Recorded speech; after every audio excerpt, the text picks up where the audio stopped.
कि मैं 15 साल से एमएलए हूँ। मैं 15 साल से चिल्ला रहा हूँ कि मुझे एक कॉलेज खोलना है, यहाँ पर मुझे जगह चाहिए, मेरे को यहाँ स्पोर्ट्स कैंपस बनाना है, मुझे यहाँ पर और जो है हॉस्पिटल्स के लिए और जगह चाहिए। बहुत सारे काम हैं, गवर्नमेंट के पास कोई जगह ही नहीं है। जो जगहें हैं 15-15 एकड़ लोगों ने इलीगल इंक्रोच कर रखा हुआ है।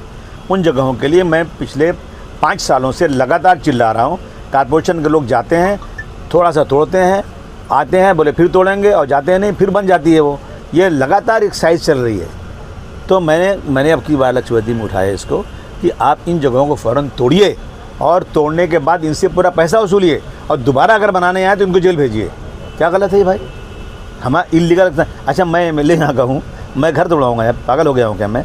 और इसके बाद यहाँ कुछ लोग हैं जो लोग पुराने घरों की आरटीआई निकालते हैं। लोग हैरान है, परेशान है बेचारे।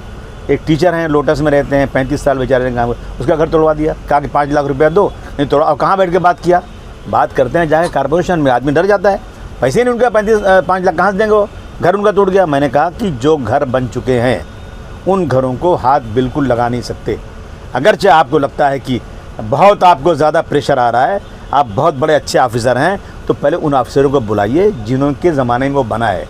और यही कहा था मनोहर जोशी ने कि 1 जनवरी 1955 के बाद जो भी झोपड़े बनेंगे वहाँ के अफसर जिम्मेदार होंगे और वहाँ के पुलिस वाले जिम्मेदार होंगे। तो अगर जो बना उसके बाद में, तो जिम्मेदार कौन है? उसका है, पुलिस वाले जिम्मेदार हैं। बिना पैसे कोई घर बनता है क्या? आप बता दो। यहाँ पे उनसे पैसे भी ले लिए आपने, और फिर उनका घर तोड़वा रहे हैं। तो ये इस तरह के लोग हैं। कितने पूरे बॉम्बे में कितने लाखों घर होंगे जो 2-3 वाले होंगे, इस तरह होंगे। मेरे एरिया में खाली हैं क्या?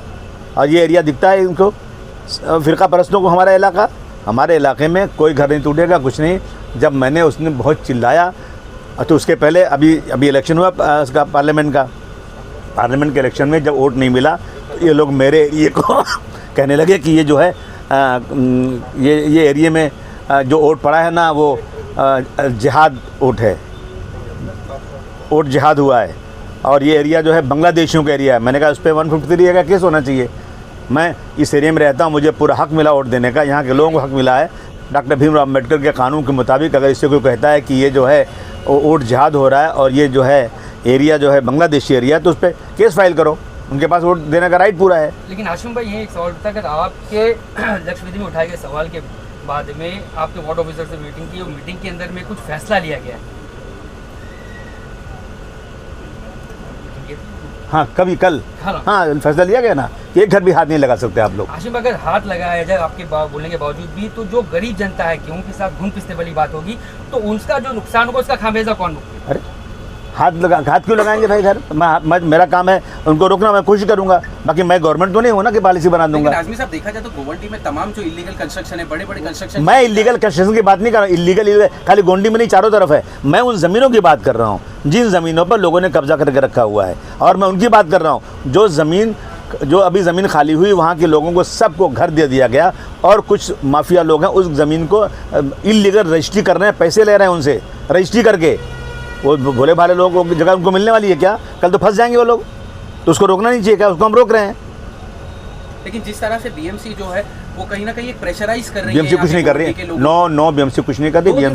बीएमसी ने सुनिए पूरे मुंबई में फुटपाथ की तोड़ाई हुई है, वो भी मैंने रोक दिया। बिल्कुल नहीं, यहाँ नहीं हुई है, यहाँ भी चीता कैम्प में हुई है, मलाड में हुई है, कई जगहों पर हुई है कि जो इंक्रोचमेंट गटर के ऊपर है, सीवरेज के ऊपर है, लोगों ने सड़क को घेर लिया है, लेकिन हमने उसको भी रोक दिया कि उसको भी आप बिल्कुल नहीं कुछ कर सकते।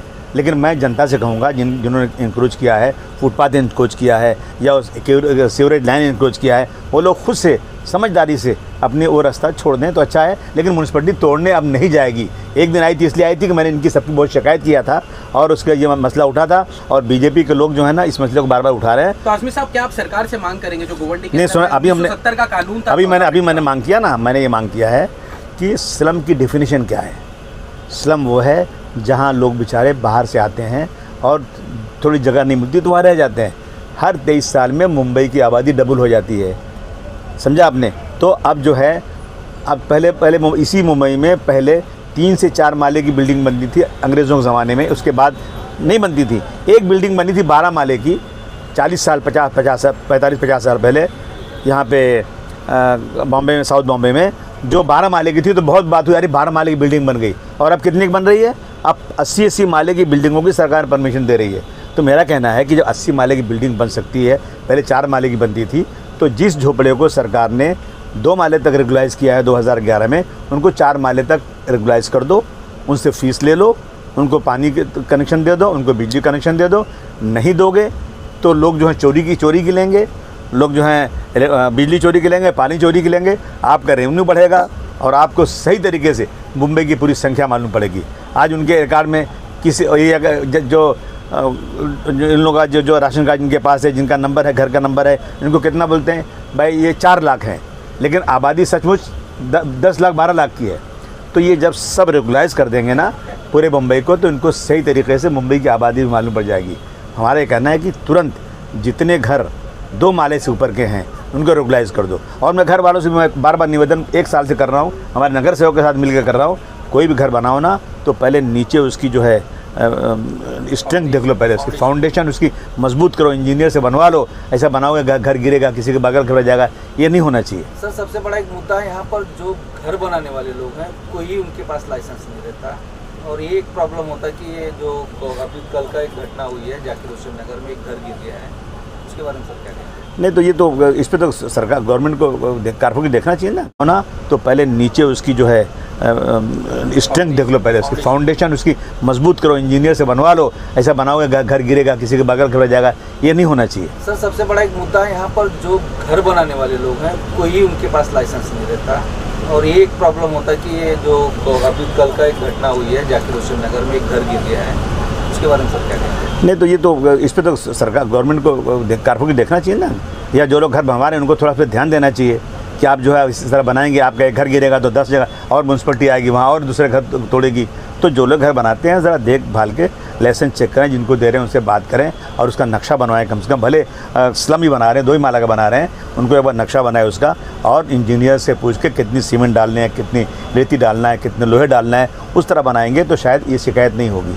तो आजमी साहब, जो गोवंडी के लोग हैं जो एक भय के अंदर में कि कब बीएमसी आएगी और हमारा तोड़ेगी, क्या वो आश्वस्त हो जाए कि आज जो जैसे आपने मांग करी है कि उसको लीगलाइज किया जाए? कुछ भय के लोग, कोई किसी को भय नहीं है, कुछ टूटा नहीं है, कुछ नहीं टूटा है।